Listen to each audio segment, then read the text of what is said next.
you would take their babies away from them so that they could spend more time with each other, the couples that is, and enjoy their meal. And you got Yes. teased. You got teased that you were running for office back then. Yes, they do, but that's me. And I think that the personal connection that you form with people makes you successful.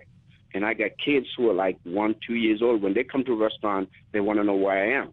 And they want me to pick them up. And it's just little things like that that makes people bond with you. And this cuts across race. Yes, definitely, definitely.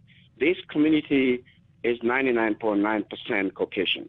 So me being from Africa, I speak differently. Of course, I'm different from them. But no, you wouldn't know that.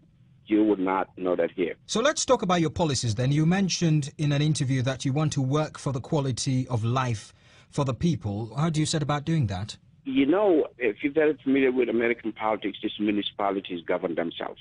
And the municipalities depend on sales tax to do improvements, roads, and bring the quality of life to their people. And by doing that, you have to create opportunity. We want to make this city a one-stop shopping center for everybody, so our citizens don't have to leave and go into Tulsa or go into other communities to look for stuff that we should have in this community. Indeed, and you moved to America in 1983. I mean, Yes. Here we have a black president, Barack Obama. We are right on the cusp of the 50th anniversary of Martin Luther King's I Have a Dream speech.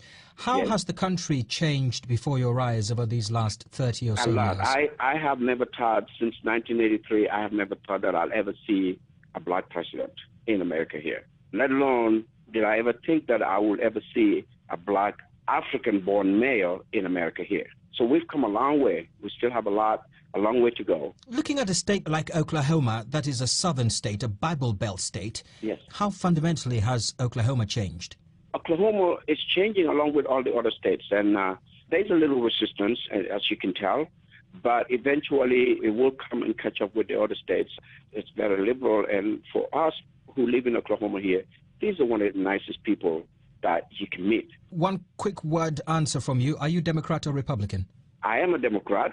I seem to believe in some Republican ideas, but mainly I'm a Democrat. Okay, and let me ask you this then. I mean, you're the son of a famous Gambian politician, Yaya Cisse. Yes. Are you going to be exporting any of your ideas, your good practices that you've learned or will be learning from being the mayor of Glenpool back to, maybe your counterparts in the Gambia? Well, honestly, nobody has ever contacted me from the Gambia. I'm an American politician, and this is where I live. This is where my kids are. Time will tell. You just take it one day at a time. Right now, I'm a mayor. Who knows? Maybe in a couple of years, I may be looking to be a state senator, and I just don't know. We just play it one day at a time. But of course, I'm here, and I love Gambia because that's the country of my birth. So if anybody who needs my advice in any form, I'll be glad to give it. And give me that advice then. How can a city, for example, like Banjul benefit from some of the ideas you've talked about in terms of keeping businesses all in one area, having a sort of a one-stop shop, not having to go out, say, into the combos to look for this or that, and just having a self-contained one-stop shop in the capital, for example? Countries are different. Governments are different. Political ideologies are different. So in this country, it's totally different, let's say, in Gambia, and you cannot compare them. So what may work here may not work in Gambia. It's just a different ideology in the way things work.